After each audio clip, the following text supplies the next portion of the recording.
जय हिंद दोस्तों। मैं निकेत कुमार बिहार कृषि कॉलेज सौर भागलपुर से एग्री गाइडेंस की इस यूट्यूब चैनल में आप लोगों का स्वागत करता हूं।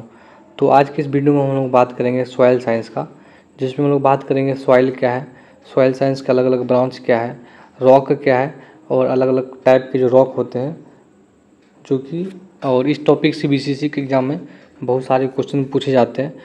तो आप लोग इस वीडियो को अंत तक देखिए। तो बिना टाइम गवाए हम लोग वीडियो को स्टार्ट करते हैं। सबसे पहले है कि जो है सॉइल क्या है। तो सबसे पहले सॉइल का हिंदी होता है मिट्टी, या इसको बोलते हैं मृदा। तो सबसे पहला है यहाँ पर लिखा हुआ कि फादर ऑफ सॉइल साइंस, ठीक है, कि सॉइल साइंस के जो है फादर कौन है। तो सॉइल साइंस के जो फादर है वो है वी डोकुचेव, ठीक है। उसके बाद है father of modern soil science, मतलब कि आधुनिक मृदा विज्ञान के पिता कौन है, तो वो भी हैं वी डोकुचेव, ठीक है। अब इनके अनुसार जो है सॉइल क्या है, तो soil is a natural body. Soil एक जो है प्राकृतिक पिंड है। नेचुरल बॉडी का मतलब हुआ क्या कि यह जो है नेचुरल प्रोसेस के द्वारा बनता है, composed of minerals and organic content, कि जो कि मिनरल और ऑर्गेनिक कंटेंट से मिलकर बना होता है। वी डोकुचेव के अनुसार सॉइल एक प्राकृतिक पिंड है जो कि मिनरल्स और ऑर्गेनिक कंटेंट मतलब कि कार्बनिक पदार्थ से मिलकर बना होता है। अगर हम एक और डिफिनेशन की बात करें कि और सॉइल का डिफिनेशन क्या हो सकता है, तो porous powdery outer earth crust made by the process of weathering and decomposition of organic substance. इसमें बता रहा है कि मिट्टी जो है वो पोरस है, मतलब उसमें छेद होता है, पाउडर लाइक होता है। आउटर अर्थ क्रस्ट का मतलब आप लोग समझ सकते हैं कि अर्थ सरफेस, ठीक है, मतलब कि वह मिट्टी जो होता है अर्थ सरफेस पर पोरस पाउडरी के रूप में आउटर लेयर होता है, जो कि वेदरिंग और डिकम्पोजिशन ऑफ ऑर्गेनिक मैटर से ऑर्गेनिक सब्सटेंस से बनता है। वेदरिंग का मतलब होता है कि कोई भी जो बड़ा पार्टिकल जब टूट के जब छोटा पार्टिकल्स में बनता है उसको वही हुआ वेदरिंग, ठीक है। आगे हम बात करते हैं कि अलग अलग फादर कौन इसके, तो father of Indian soil science, ठीक है, यानी कि भारतीय मृदा विज्ञान के पिता, तो वो है लीथर, ठीक है। Soil father of soil physics, मृदा भौतिकी के पिता कौन है, वो है हिलेल। आगे हम बात करें फादर ऑफ सॉइल कंजर्वेशन, यानी कि जो है मृदा संरक्षण के पिता कौन है, वो है एच बिनेट। आगे father of soil testing technique, ठीक है, यहाँ पर टेक्निक होगा, आप लोग लिख दीजिए टेक्निक, ठीक है। सॉइल टेस्टिंग टेक्निक के जो फादर हैं वो हैं एम.एल. ट्रॉन्ग। एम.एल. ट्रॉन्ग को जो है father of soil testing technique कहा जाता है। उसके बाद है फादर ऑफ सॉइल माइक्रोबायोलॉजी, यानी कि मृदा सूक्ष्म जैविकी के पिता कौन है, वो है S.N. विनोडग्रस्की, और इन्हीं को कहा जाता है फादर ऑफ नाइट्रोजन फिक्सेशन, ठीक है। जो भी सॉइल के अंदर जो है माइक्रोब्स पाए जाते हैं, सूक्ष्म जीव पाए जाते हैं, वो किस प्रकार से वायुमंडलीय नाइट्रोजन को मिट्टी में मिलाने का काम करते हैं, उसके बारे में जो है S.N. विनोडग्रस्की ने सबसे पहले बताया था। तो ये थे कुछ मोस्ट इंपॉर्टेंट क्वेश्चन जो कि इनसे जो है बहुत बड़े एग्जाम में क्वेश्चन आए हैं कि अलग अलग जो है सॉइल में फादर कौन है, अलग अलग सॉइल के फादर कौन है। अब हम बात करते हैं कि सॉइल क्या है और सॉइल साइंस का कौन कौन सा अलग ब्रांच है। देखिए, सबसे पहले जो सॉइल जो वर्ड है वो लैटिन भाषा के शब्द सोलम से निकला है, जिसका मतलब होता है फ्लोर या ग्राउंड, ठीक है। तो ये आप लोग को ध्यान रखना है कि सॉइल जो है वो लैटिन भाषा का शब्द है। आगे है, जब हम बात करते हैं कि देखिए फ्लोर या ग्राउंड का मतलब होता है क्या कि सतह, जो धरती होता है उसी को बोलते हैं फ्लोर या ग्राउंड। अब हम बात करते हैं ब्रांच ऑफ सॉइल साइंस, जो कि मोस्ट इंपॉर्टेंट है। इससे जो है बहुत बार एग्जाम में क्वेश्चन जो है आता है, तो यह जो है इम्पॉर्टेंट टॉपिक है। तो देखिए सॉइल साइंस के जो मेनली जो दो ब्रांच होता है, एक होता है पेडोलॉजी और एक होता है इडेफोलॉजी। तो इसको आप लोग को जो है ध्यान से समझना है। सबसे पहले हम लोग बात करते हैं पेडोलॉजी की, ठीक है। जिस भी वर्ड के अंत में लॉजी लग जाए क्या होता है, वो वर्ड जो है ग्रीक वर्ड होता है। यहाँ भी लास्ट में लॉजी लगा हुआ है तो ये भी ग्रीक वर्ड हो जाएगा, ठीक है। तो इसको भी आप लोग को समझना है, ठीक है। तो उसके बाद यहाँ भी इडेफोलॉजी है, यहाँ भी लॉजी लगा हुआ है तो ये भी ग्रीक वर्ड हो जाएगा। देखिए पेडोलॉजी जो है वो ग्रीक भाषा के दो शब्द पेडोन और लोगोस से निकल कर आया हुआ है, और इडेफोलॉजी भी जो है वो ग्रीक भाषा के दो शब्द इडेफोस और लोगोस से मिलकर आया हुआ। तो यहाँ पर पेडोन का मतलब होता है सॉइल या अर्थ, ठीक है, और यहाँ लोगोस का मतलब होता है स्टडी। उसी प्रकार से इडेफोस का मतलब होता है सॉइल या ग्राउंड। देखिए यहाँ पर ग्राउंड, यहाँ पर अर्थ, इसको आप लोग ध्यान रखना है। और जो है लोगोस का मतलब होता है स्टडी। अगर हम बात करें इसकी डिफिनेशन की कि आखिर में पेडोलॉजी होता क्या है, तो इसको आप लोग समझना है कि study of origin, classification and description of soil. मतलब कि कोई अगर मिट्टी है उसका ओरिजिन मतलब कि उत्पत्ति किस प्रकार से हुआ है, उसको किस किस कैटेगरी में हम लोगों ने डिवाइड किया, उसका ऑर्डर क्या, उसका क्लास क्या है, और उसका डिस्क्रिप्शन, डिस्क्रिप्शन मतलब होता है उसका वर्णन, उसका पूरा जब हम डिटेल्स पढ़ते हैं तो उसको बोलते हैं पेडोलॉजी। ठीक है, पेडोलॉजी का स्टडी रहेगा कि कौन करते हैं, तो यहाँ पर लिखा हुआ है useful for highway, building, construction, engineering. ठीक है, अगर हम लोग को कहीं पर हाईवे बनाना है, कहीं बिल्डिंग बनाना है, कहीं पर अगर जो है कुछ कंस्ट्रक्शन का काम करना है, कहीं अगर पुल बनाना है, मकान बनाना है, कहीं अगर जो है रेलवे लाइन बिछाना है, तो हम लोग जो है वहाँ पर पेडोलॉजी का स्टडी करते हैं। इसको आप लोग ध्यान रखना। ठीक है, पेडोलॉजी का स्टडी वही करते हैं जिनको अगर कहीं पर हाईवे, पुल, रेलवे लाइन बिछाना है, तो वे लोग जो पेडोलॉजी का अध्ययन करते हैं। तो इसमें हम लोग पता करते हैं कि सॉइल का ओरिजिन किस प्रकार से हुआ है, क्लासिफिकेशन क्या है, ठीक है, उसके बारे में। आगे आगे हम लोग बात करते हैं कि इडेफोलॉजी के बारे में, कि इडेफोलॉजी में हम लोग क्या स्टडी करते हैं। देखिए, तो इडेफोलॉजी जो है क्या है, तो study of soil with respect to plant. जब हम मिट्टी का अध्ययन जो है प्लांट के संबंध में करते हैं कि किस प्रकार की जो मिट्टी में किस प्रकार का हम लोग प्लांट को लगा सकते हैं, उस मिट्टी में नाइट्रोजन, फास्फोरस, पोटेशियम, कार्बन और अन्य पोषक तत्व की मात्रा क्या है। तो इस प्रकार के जो है सॉइल साइंस के ब्रांच को हम लोग बोलते हैं इडेफोलॉजी। आशा कर रहे हैं कि आप लोग को सारी बात समझ में आ रहा होगा। तो अगर हम बात करें कि अकॉर्डिंग टू इडेफोलॉजी, इडेफोलॉजी के अनुसार जो है सॉइल क्या है, तो soil is a natural habitat for plants. ठीक है, जब भी हम इडेफोलॉजी की बात करते हैं तो वहाँ पर प्लांट शब्द का आना बहुत ज़्यादा अनिवार्य है। और इसका मेन ऑब्जेक्टिव क्या होता है इडेफोलॉजी का, कि फूड एंड फाइबर प्रोडक्शन, कि कहाँ पर हम लोग को फूड, कहाँ पर हम लोग को फाइबर मिल सकता है, उसका स्टडी के लिए हम लोग जो है इडेफोलॉजी, उसके प्रोडक्शन के लिए हम लोग जो इडेफोलॉजी का अध्ययन करते हैं। बहुत इंपॉर्टेंट है, बहुत बार एग्जाम में आया हुआ कि इडेफोलॉजी क्या है, study of plants with respect to soil. अगर हम बात करेंगे कि सॉइल का ओरिजिन, क्लासिफिकेशन, उसका डिस्क्रिप्शन कैसा है, तो उसको बोलते हैं पेडोलॉजी। तो आगे हम लोग बात करते हैं कंपोनेंट्स ऑफ सॉइल। तो कंपोनेंट्स ऑफ सॉइल हम लोग बात करते हैं इंडियन सॉइल के। ठीक है, तो इसमें टोटल जो 4 कंपोनेंट आता है, एक आता है एयर, एक आता है वाटर, और एक आता है मिनरल, और एक आता है ऑर्गेनिक मैटर। ठीक है, ओएम का मतलब क्या हो गया, ऑर्गेनिक मैटर, इसको आप लोग भी लिख लीजिए। ठीक है, ओएम का मतलब हो गया ऑर्गेनिक मैटर, ऑर्गेनिक मैटर। ठीक है, हम लोग बात करते हैं कि जो है अगर कोई सॉइल है तो उसमें जो है एयर, एयर मतलब होता है वायु। ठीक है, एयर का मतलब क्या होता है, वायु। उसमें वायु जो है 25% पाया जाएगा। वाटर, ठीक है, वाटर का मतलब होता है जल, उसमें जल जो है 25% पाया जाएगा। मिनरल्स, मिनरल्स जो है 45% तक पाया जाएगा।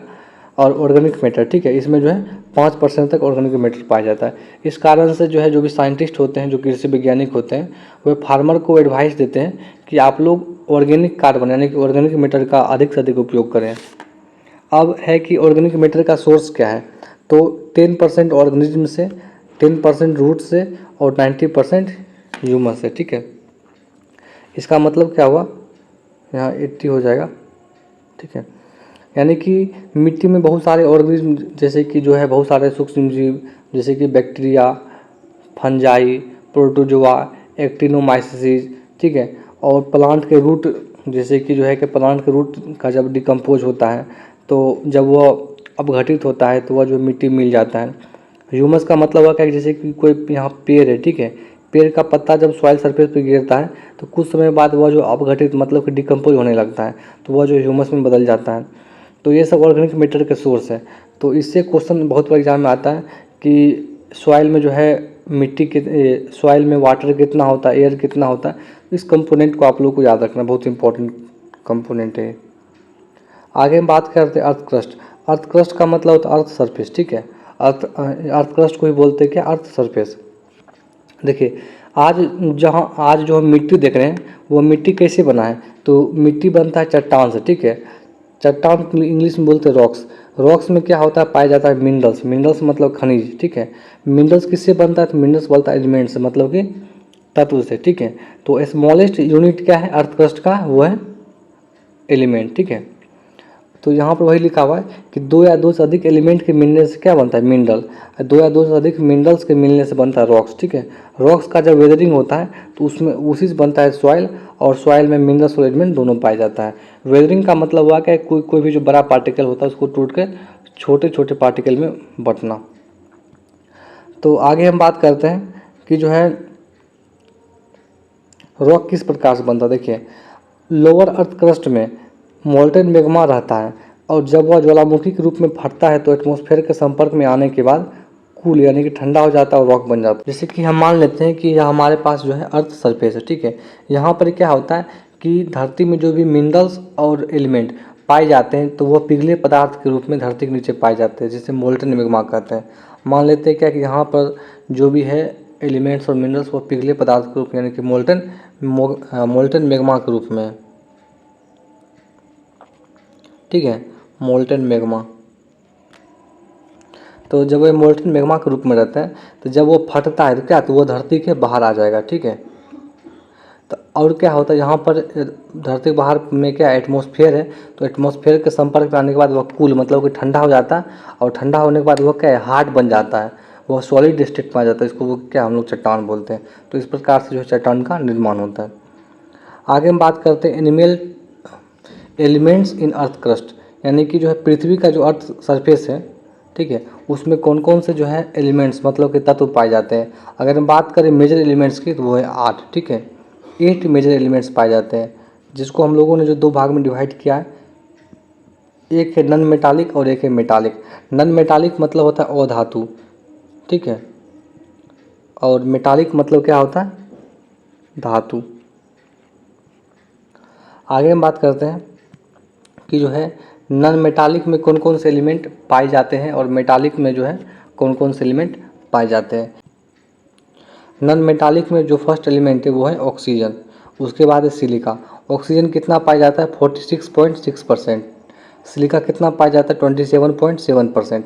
अगर हम बात करें ऑक्सीजन की तो क्या most abundant elements in earth crust, earth crust के अंदर जितने भी एलिमेंट पाए जाते हैं उसमें सबसे अधिक पाया जाता है ऑक्सीजन, वो कितना है 46.6%। अगर हम सेकेंड बात करें वो है सिलिका। सिलिका क्या है, second most abundant element in earth crust. ये क्वेश्चन जो बहुत बार एग्जाम में आता भी है कि पृथ्वी की सतह में या भू प्रॉपर्टी में, ठीक, अर्थ क्रस्ट में कौन सा तत्व जो है सबसे अधिक मात्रा में पाया जाता है, तो वो क्या हो जाएगा, ऑक्सीजन। अगर हम बात करें, अगर हम इन दोनों को जोड़ेंगे तो ये जो है 74.34%, यानी कि लगभग इसको हम 75% बोल सकते हैं। यानी कि इसका मतलब हुआ कि 3/4 जो पार्ट हुआ वो टोटल एलिमेंट का वो जो है ऑक्सीजन और सिलिका मिलकर पूरा कर देता है। बाकी जो है 1/4 यानी कि 25% बचता है, उसमें बाकी सब मेटालिक एलिमेंट आते हैं। तो उसमें कौन कौन से एलिमेंट हैं, उसमें सबसे पहले है एल्युमिनियम जो कि 8.13% है, मोस्ट एबंडेंट मेटालिक एलिमेंट, ठीक है। अगर यह क्वेश्चन पूछा जाए कि अर्थ क्रस्ट में सबसे अधिक कौन सा मेटालिक एलिमेंट, कौन सा धातु वी तत्व पाया जाता है, तो वो हो जाएगा एल्युमिनियम, ठीक है। अगर पूछा जाए कौन सा अधातु तत्व, वो हो जाएगा ऑक्सीजन। उसके बाद है iron 5%, calcium 3.63%, sodium 2.83%, potassium 2.59%, magnesium 2.09% और अदर्स वो है 1.41%। तो ये जो लगभग जो है 25% के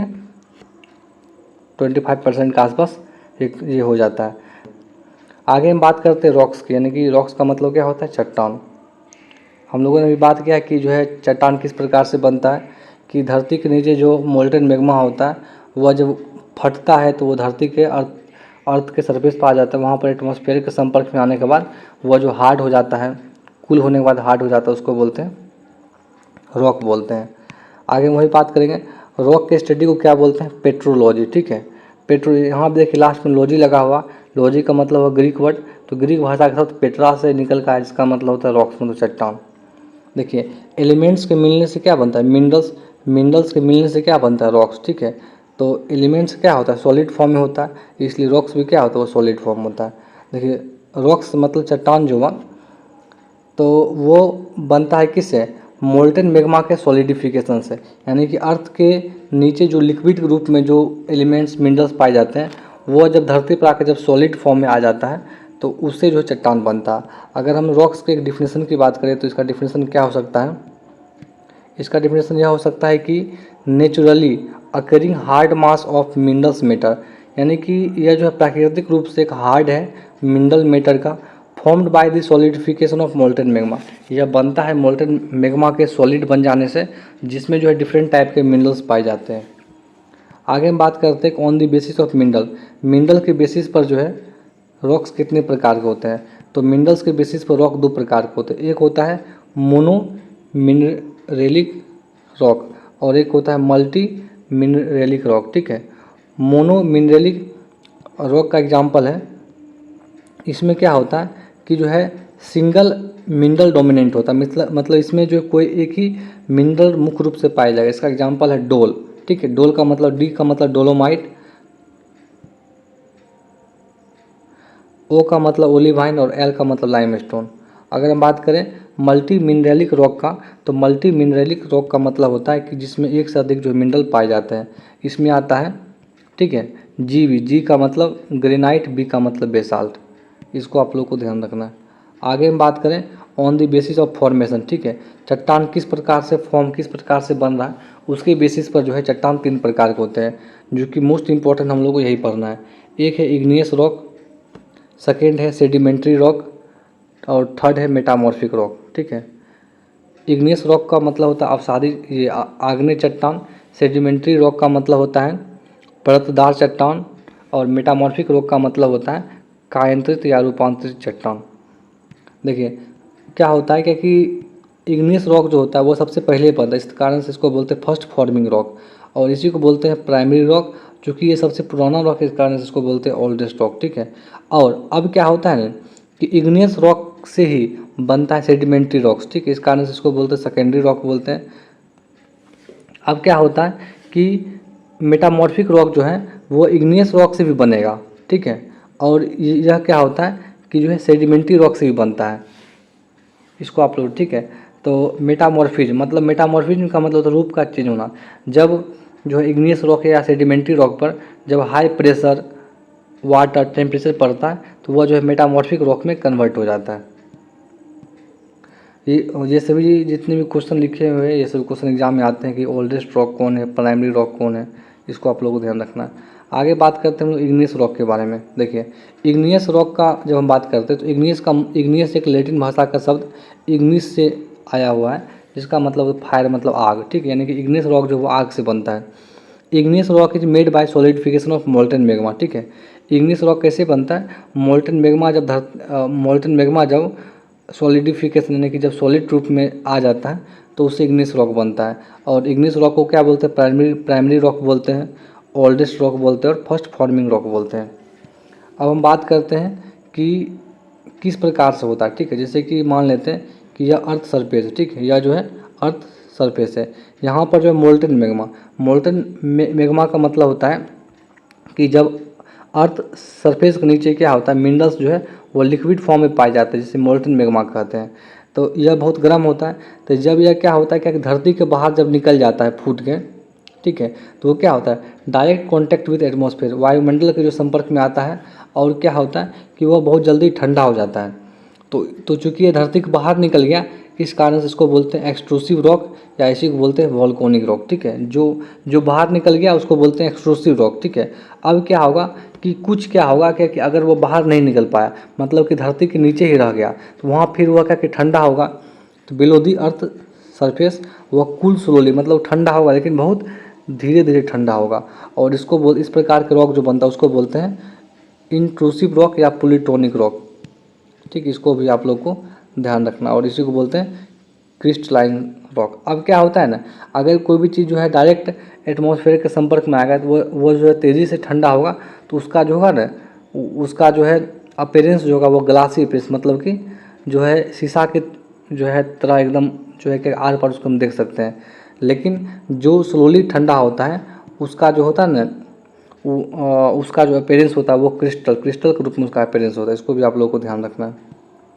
आगे हम बात करें कि इग्नियस रॉक दो टाइप के होते हैं, एक होता है प्लूटोनिक रॉक या उसी को बोलते हैं इंट्रूसिव रॉक, जो अर्थ सरफेस के नीचे जब सॉलिडिफाई रूप में हो जाता है, और एक होता है वोल्कोनिक या एक्सट्रूसिव रॉक। देखिए यहाँ वही लिखा हुआ है, सॉलिडिफिकेशन इसमें जो होता है बिलो द अर्थ सरफेस, और इसमें जो सॉलिडिफिकेशन होता है वो होता है एबव द अर्थ सरफेस, ठीक है। इसमें क्या होता है, स्लो कूलिंग होता है। और यहाँ पर क्या होता है, क्रिस्टलाइन अपीयरेंस, मतलब कि क्रिस्टल रॉक इसको बोलते हैं। यहाँ पर क्या होता है, direct contact to the earth atmosphere आता है, क्विक कूलिंग, जल्दी से कूलिंग हो जाता है और इसका ग्लासी अपीयरेंस हो जाता है। तो इसमें सबसे मोस्ट जो आप लोग को याद रखना है वो इसका एग्जाम्पल, ठीक, एग्जाम्पल बहुत इंपॉर्टेंट है। प्लूटोनिक रॉक का एग्जाम्पल है ग्रेनाइट, जो कि बहुत इंपॉर्टेंट है। डायोराइट, साइराइट, ग्रेवो और पेगमाटाइट। इसमें मेनली आप लोग कम से कम जो ग्रेनाइट याद रखना है वो इंट्रूसिव रॉक का एग्जाम्पल है। आगे है एक्सट्रूसिव रॉक का एग्जाम्पल है बेसाल्ट, ठीक है। छत का जो गिट्टी जो आप लोग देखते हैं ब्लैक ब्लैक टाइप का होता है वो बेसाल्ट से ही बनता है। और यहाँ भी आप लोग फोटो में देख सकते हैं कि जो छत का जो गिट्टी है वह जो है बेसाल्ट चट्टान के वह जो है छोटे छोटे टुकड़े होते हैं। आगे बात करते हैं on the presence of silica. Silica की उपस्थिति के आधार पर जो है चट्टान को जो है 3 भाग में डिवाइड किया गया, यानी कि जो इग्नियस रॉक है उसको 3 भाग में डिवाइड किया गया। एक होता है एसिड रॉक, एक होता है एसिडिक रॉक, अगला होता है इंटरमीडिएट रॉक और एक होता है बेसिक रॉक, ठीक है। एसिडिक रॉक का इसका एग्जांपल है ग्रेनाइट और इसमें सिलिका कंटेंट होता है 65 से 70%। इंटरमीडिएट रॉक का एग्जांपल है डायोराइट, साइराइट, इसमें सिलिका कंटेंट जो है 55 से 65% के बीच है। और बेसिक रॉक का एग्जांपल है बेसाल्ट और ग्रेवो और इसमें सिलिका कंटेंट जो होता है वो होता है 40 से 55%। तो इसमें आप लोगों को पूरे याद करना है। और एसिडिक रॉक और बेसिक रॉक ये बहुत इंपॉर्टेंट है, इनसे जो है बहुत बार एग्जाम में क्वेश्चन आता है। आगे हम बात करते हैं सेडिमेंट्री रॉक के बारे में। सेडिमेंट्री रॉक को हिंदी में बोलते हैं परतदार चट्टान, परतदार चट्टान। आगे हम बात करते हैं कि सेडिमेंट्री रॉक एक्चुअली में होता क्या है। देखिए क्या होता है, इग्नियस रॉक से, वो हम लोग पीछे बात किए थे कि इग्नियस रॉक से क्या बनता है, सेडिमेंट्री रॉक बनता है। इग्नियस रॉक को बोलते हैं प्राइमरी रॉक, इस कारण से सेडिमेंट्री रॉक को बोलते हैं सेकेंडरी रॉक, ठीक है। अब देखिए सेडिमेंट्री जो वर्ड है वो लैटिन भाषा के वर्ड सेडिमेंटम से ड्राइव यानी कि निकला हुआ है, जिसका मतलब होता है सिटिंग, मतलब बैठना। देखिए जैसे क्या होता है कि हम मान लेते हैं कोई गिलास है, गिलास में पानी, जब उसमें बालू डालते हैं तो क्या होता है ना कि कुछ समय के बाद नीचे बैठने लगता है। तो नीचे बैठने की प्रोसेस को क्या क्या बोलते हैं, सेडिमेंटेशन, ठीक है, यानी कि जमना इसको बोलते हैं। अब देखो जैसे कि मान लेते हैं कि कोई यह चट्टान है, ठीक है, यह कोई चट्टान है, इसमें वेदरिंग होगा, मतलब क्या कि इसका कुछ जो है पार्टिकल जो है यहाँ टूट के क्या होगा, क्या कि ये हवा या पानी की तरह कहीं और जाके जमा हो जाएगा, ठीक है। उसमें कुछ समय बाद कॉम्पैक्शन होगा, सीमेंटेशन मतलब कि मिक्स हो जाएगा आपस में, ठीक है। तो एक चट्टान बनेगा, उस प्रकार के चट्टान को बोलते हैं सेडिमेंट्री रॉक। अब इसमें क्या होता है, जैसे कि मान लेते हैं क्या कि यहाँ पर एक चट्टान है ए, यहाँ पर एक चट्टान है बी, यहाँ एक चट्टान है सी और यहाँ एक चट्टान है डी, ठीक है। मान लेते हैं 4 चट्टान है, ये सभी चट्टान से जो है वेदरिंग हुआ यानी कि टूटा फूटा और यहाँ आके जम गया। तो अब क्या होगा, क्या कि यह जो चट्टान होगा इसमें चारों चट्टान का कुछ कुछ लेयर पाया जाएगा, यानी कि जो सेडिमेंट्री रॉक्स होते हैं वो लेयर्स के रूप में होते हैं, ठीक है। यहाँ पर आप लोग देख भी सकते हैं, चूँकि बहुत सारी चट्टानों के ट्रांसपोर्टेशन मतलब कि स्थानांतरण से यह चट्टान बनता है, इसलिए इसमें बहुत सारे लेयर पाए जाते हैं जिसे स्ट्राटिफिकेशन बोलते हैं, ठीक है। जब कोई भी चट्टान जो वो लेयर के रूप में पाई जाती हैं तो उसको जो स्ट्राटिफिकेशन बोलते हैं। और इसका कहने का मतलब हुआ कि लेयर जो होता है यानी कि इन दी फॉर्म ऑफ लेयर, यानी कि उसको बोलते हैं स्ट्राटिफिकेशन और इसको बोलते हैं स्ट्राटिफाइड रॉक, ठीक है। अब क्या, जैसे मान लेते हैं क्या कि यहाँ पर कोई जो जानवर मर गया, अब क्या हुआ कि यहाँ इसके ऊपर क्या हुआ, क्या कि जो भी इसके आसपास चट्टान होगा इसके बॉडी पर आके जो है क्या कि गिरेगा और कुछ समय बाद क्या होगा, क्या कि इसको इसके बॉडी पे पूरे गिरते गिरते ढक लेगा चट्टान से। उससे क्या होगा कि यह जो फोसिल्स है यानी कि यह जो जीवाश्म है यह जो है इस चट्टान के अंदर जो है दब जाएगा। तो इसमें एक क्वेश्चन यह भी आता है कि fossils only found in sedimentary rocks, कौन सा ऐसा चट्टान जिसमें केवल जो जीवाश्म पाया जाता है वो है सेडिमेंट्री रॉक्स। यह क्वेश्चन जो बहुत इंपॉर्टेंट है, बहुत बार एग्जाम में क्वेश्चन आता भी है। सबसे जो मोस्ट इम्पॉर्टेंट इसका एग्जाम्पल है, इसको आप लोग को ध्यान रखना है। देखिए जिस भी चट्टान के अंतिम स्टोन लगा होगा, ठीक है, और या माइट लगा होगा, वो सभी जो है सेडिमेंट्री रॉक का एग्जाम्पल होगा। जैसे देखिए स्टोन से क्या हो जाएगा, lime stone, sand stone. Lime stone का मतलब चूना पत्थर, सैंड स्टोन का मतलब बालू पत्थर, डोलोमाइट, ठीक है, कॉन्ग्लोमाइट और सेल, ठीक, इसको आप लोग ध्यान रखना है। स्टोन हो या माइट हो, वो सभी जो सेडिमेंट्री रॉक में आता है। तो उसके बाद हम लोग बात करते हैं कि जो मेटामॉर्फिक रॉक के बारे में। तो हम लोगों ने पीछे पढ़ा था कि मेटामॉर्फिक रॉक जो होता है वो सेडिमेंट्री रॉक से भी बनता है और इग्नियस रॉक से भी बनता है। कैसे बनेगा, bye the process of metamorphism. Metamorphism का मतलब होता है चेंज इन फॉर्म, उसका रूप बदल जाता है। कैसे बदलेगा, जब बहुत अधिक, और यह जो है बदलता है वाटर, टेम्परेचर, प्रेशर के एक्शन के द्वारा। तो इसमें आप लोग को जो मोस्टली जो है याद रखना है वो है टाइप्स ऑफ मेटामॉर्फिक रॉक। 3 प्रकार होगा, या तो जो है हाइड्रोमॉर्फिक रॉक होगा, थर्मो मेटामॉर्फिक रॉक होगा और डायनेमो मेटामॉर्फिक रॉक होगा। अगर वाटर के प्रेशर से अगर रॉक में चेंज आ रहा है उसको बोलते हैं हाइड्रोमॉर्फिक रॉक। अगर यहाँ फैक्टर जो है टेम्परेचर, उसको बोलते हैं थर्मो मेटामॉर्फिक रॉक। अगर यहाँ टेम्परेचर जो है प्रेशर, उसको बोलते हैं डायनेमो मेटामॉर्फिक रॉक, ठीक है। तो इसमें सबसे मोस्ट इसका एग्जाम्पल है कि इसका चट्टान का एग्जाम्पल देखिए, इधर साइड जो भी लिखा हुआ है वो जो है मेटामॉर्फिक रॉक का एग्जाम्पल है। इसको यहाँ आप लोग लिख लीजिए, मेटामॉर्फिक रॉक का एग्जाम्पल, ठीक है। इधर साइड जो है या तो इग्नियस या तो जो है सेडिमेंट्री रॉक होगा, ठीक है। अब देखिए क्वार्ट्ज जो होता है वो सैंडस्टोन से बनता है। गिनीस, इसको नीस पढ़ते हैं। नीस जो होता है वो ग्रेनाइट से बनता है।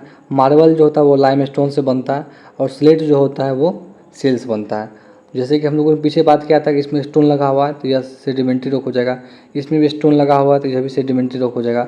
ग्रेनाइट एक इग्नेस रॉक और सेल भी एक सेडिमेंट्री रॉक है। मान लिया क्या किसी एग्जाम में पूछता है क्वेश्चन कि कौन सा रॉक किससे बनता है। मान लिया कि हम लोगों ने पढ़ा हुआ बहुत दिन हो गया, याद नहीं, तो इसको कैसे याद रखेंगे। तो इसका मैंने ट्रिक बनाया हुआ है, उसको आप लोग ध्यान रखना।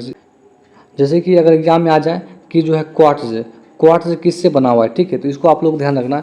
क्योंकि आसपास क्या आ जाए, क्या आएगा, क्योंकि आसपास एस आएगा। देखिए होता है ना क्यों के बाद आता है आर के बाद एस आता है, तो ऐसे कि ऐसे सैंडस्टोन आ जाएगा, यानी कि क्वार्ट्ज जो है वो सैंडस्टोन से मिलकर बना होगा। उसके बाद देखिए नीस को इंग्लिश में लिखते हैं जी से, GNEISS नीस। देखिए जी से नीस और जी से क्या, जी से ग्रेनाइट हो जाएगा, ठीक है।